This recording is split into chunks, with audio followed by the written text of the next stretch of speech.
During contraction, the sternal head stands out as a sharply defined ridge, while the clavicular head is flatter and less prominent.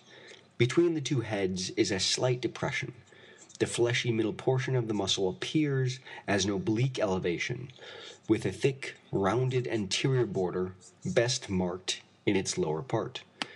The sternal heads of the two muscles are separated by a V-shaped depression, in which are the sternohyoidus and sternothyroidus.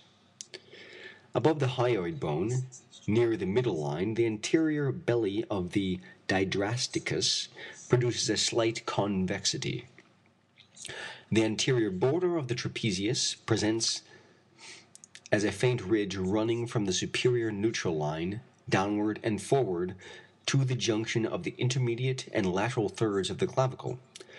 Between the sternocleidomastoidus and the trapezius is the posterior triangle of the neck, the lower part of which appears as a shallow concavity, the supraclavicular fossa. In this fossa, the inferior belly of the omohyoideus, when in action, presents as a round cord-like elevation a little above and almost parallel to the clavicle. Figure 1195, front view of the neck. Arteries. The positions of several of the larger arteries can be ascertained from their pulsations. The subclavian artery can be felt by making pressure downward, backward, and medialward behind the clavicular head of the sternocleidomastoideus. Its transverse cervical branch may be detected parallel to and about a finger's breadth above the clavicle. The common and external carotid arteries can be recognized immediately beneath the anterior edge of the sternocleidomastoideus. The external maxillary artery can be traced over the border of the mandible just in front of the anterior border of the masseter, then about 1 centimeter, lateral to the angle of the mouth, and finally as it runs up the side of the nose.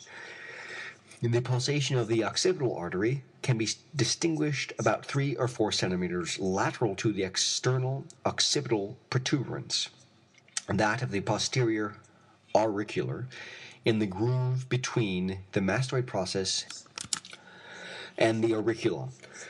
The course of the superficial temporal artery can be readily followed across the posterior end of the zygomatic arch to a point about 3 to 5 centimeters above this, where it divides into its frontal and parietal branches. The pulsation of the frontal branch is frequently visible on the side of the forehead. The supraorbital artery can usually be detected immediately above the supraorbital notch or foramen. End of section 47. Recording by John K. Thomas, also known as Vern or John Coos.